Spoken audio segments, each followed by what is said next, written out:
Hello friends, welcome to Vaishali zone kitchen. આજે આપણે જુવારના લોટના પુડલા બનાવવાના છીએ. ઉનાળાની સિઝનમાં આપણે જુવાર જરૂરથી ખાવી જોઈએ, એના હેલ્થ બેનિફિટ્સ બહુ બધા છે. તો આજે આપણે જુવારના લોટના પુડલા બનાવીશું. રેસીપી ગમે તો વિડીયોને વધુમાં વધુ લોકો સાથે શેર કરી દેજો. ચેનલમાં નવા હોય તો ચેનલને સબસ્ક્રાઈબ કરી દેજો. સૌથી પહેલા આપણે 1 કપ જુવારનો લોટ લેવાનો છે અને બાઇન્ડિંગ માટે આપણે સાથે સાથે બેસન અને રોટલીનો જે ઘઉંનો લોટ આવે એ પણ લઈશું. બંને 2 ટેબલ સ્પૂન જેટલો લઈશું. સાથે આપણે ખાટું દહીં લઈશું 2 ટેબલ સ્પૂન. દહીં ના હોય તો તમે છાશનો પણ યુઝ કરી શકો છો. થોડી છાશની ક્વોન્ટિટી વધારી દેવાની. 1 ચમચી જેટલા આપણે અજમા લઈશું હાથેથી મસળીને. અડધી ચમચી જેટલી આપણે હળદર એડ કરી દઈશું. અડધી ચમચી જેટલી હિંગ એડ કરી દઈશું. 1 ચમચી ધાણા જીરું પાવડર એડ કરી દઈશું. આદુ મરચા અને લસણને બારીક ચોપ કરી લીધા છે, એ 2 થી 3 ટેબલ સ્પૂન જેટલા આપણે એડ કરી દેવાના છે. 1 ચમચી જેટલું લાલ મરચું એડ કરી દઈશું અને અડધી ચમચી જેટલા કાળા મરીનો ભૂકો અને સ્વાદ પ્રમાણે મીઠું એડ કરી દેવાનું છે. 2 થી 3 ટેબલ સ્પૂન જેટલા લીલા ધાણા કટ કરેલા એડ કરી દઈશું.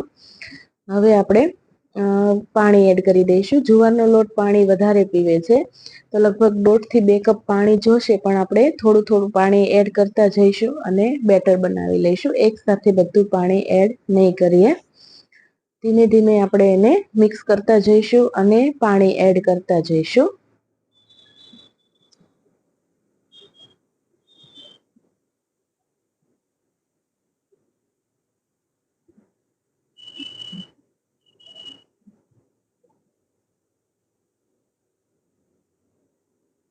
એકદમ ઈઝી અને ફટાફટ બની જાય છે, તો એકવાર જરૂરથી ટ્રાય કરજો. ટેસ્ટમાં પણ ખૂબ જ સરસ લાગે છે.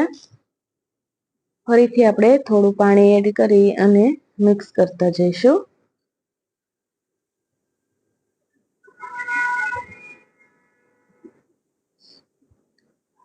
હજી આપણે થોડું પાણી એડ કરી અને બેટરને થોડું પતલું કરી દેવાનું છે, જેથી આપણા પુડલા એકદમ જાળીદાર બને. આ રીતનું આપણે બેટર બનાવી લેવાનું છે.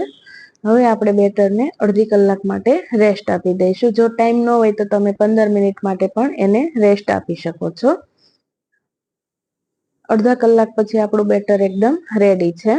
તમે જોઈ શકો છો, આ રીતે ચમચામાંથી નીચે પડે એટલું પતલું આપણે બેટર બનાવીશું.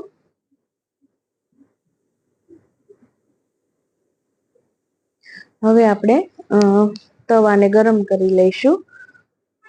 ગરમ થઈ જાય એટલે આપણે આ રીતે તેલ લગાવી દેવાનું છે અને તવો ધુમાડા નીકળે એ રીતનો આપણે ગરમ કરી લેવાનો છે.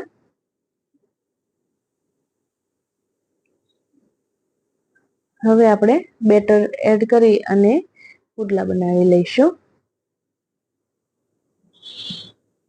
જુવારના પુડલા બનાવવા ઈઝી નથી. આમ ઈઝી છે અને આમ ઈઝી નથી. એને એકદમ નિરાંતથી બનાવવા પડે છે, નહીં તો એ તૂટી જાય છે. તો આપણે પુડલાને થોડો થીક રાખીશું, સાવ પતલો નહીં બનાવીએ.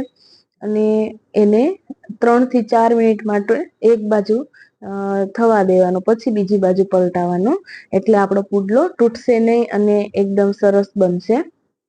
3 થી 4 મિનિટ થાય પછી આપણે એને પલટાવી લઈએ.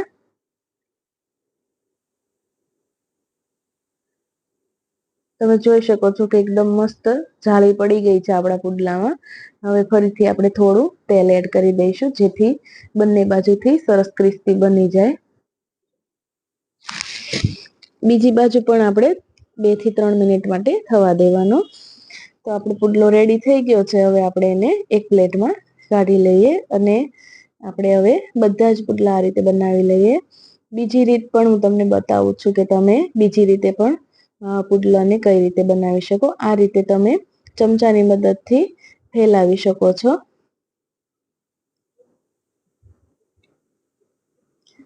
તમારી પાસે નોનસ્ટિક પેન હોય તો તમે એમાં પણ જુવારનો પુડલો બનાવી શકો છો.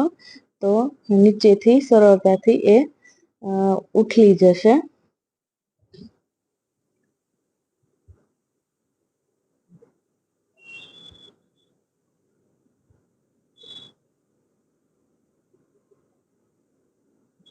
આ રીતે આપણે બધા જ પુડલાને રેડી કરી લઈશું. હવે આપણે પુડલાને સર્વ કરી લઈએ. મેં ટોમેટો કેચઅપ અને દહીં સાથે પુડલાને સર્વ કર્યા છે. તમે લસણની ચટણી સાથે પણ સર્વ કરી શકો છો. જો તમને મારી રેસીપી ગમી હોય તો વિડીયોને લાઈક કરી દેજો, શેર કરી દેજો, કમેન્ટ કરવાનું ભૂલતા નહીં. મળીશું આપણે એક નવા જ વિડીયો સાથે. Thank you. Bye bye.